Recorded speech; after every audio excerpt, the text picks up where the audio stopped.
राहणं हे चुकीचं आहे. नेहरू महान होते हे मी परत सांगण्याने अधिक सत्य होणार नाही. त्यांचे अनेक ऍस्पेक्ट आहेत. तुम्हाला जाणून घ्यायचं असेल तुम्ही काहीही विचारा, मी उत्तर द्यायला इथे आलेलो आहे. माझं नेहरूंचं एक मत होतं की आपली जी तरुण पिढी आहे, आपली जी मुलं आहेत, त्यांना बालदिन पण आज म्हणून ओळखला जातो. तो वेगळ्या अर्थाने आज बालदिन आहे, पण म्हणजे सत्तेत असलेले लोक पाहता माझ्या लक्षात येतं की नेहरूंनी किती पुढे ओळखलं होतं.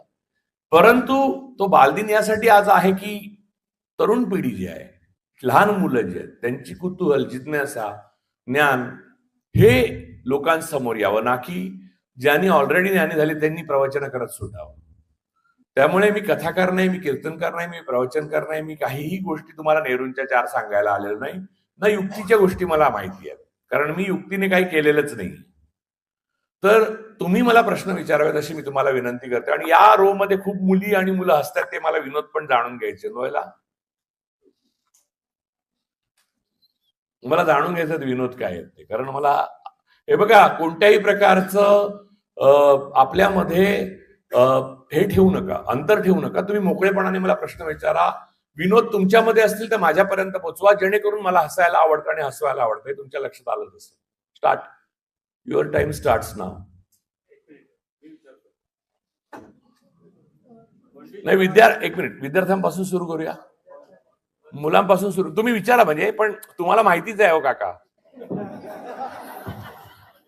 सर, पंडित जवाहरलाल नेहरूंनी आपल्या देशाच्या परराष्ट्र धोरणाचा पाया घातला.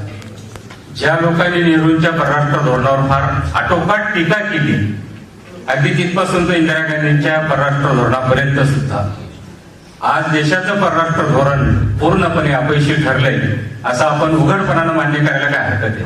आपण कृपया याच्यावर भाष्य करावे विनंती. तुम्हाला सगळ्यांना या प्रश्नाचं उत्तर ऐकायचं आहे. म्हणजे मी तुम्हाला सर मी सांगतो की ह्या मुलांना जर माहित असेल परराष्ट्र धोरण आपलं काय होतं आणि आता काय आहे ते माहिती, तुम्हाला कॉन्टेक्स्ट त्याचा काय आहे ते, का तो मी सांगू? पहिल्यापासून सांगू? निअँडरथल मॅन पासून सांगतो मी. भारत हा एक असा देश होता स्वतंत्र झाला तेव्हा, की ज्या देशाला फारशी संसाधनं ठेवली नव्हती ब्रिटिशांनी शिल्लक, फारशी सेनाही नव्हती, फारसं बळ नव्हतं, विद्युत आता आपण दिवे लावतो ते मला वाटतं तेव्हा नाशिकमध्ये पण दिवे नसतील, लाईट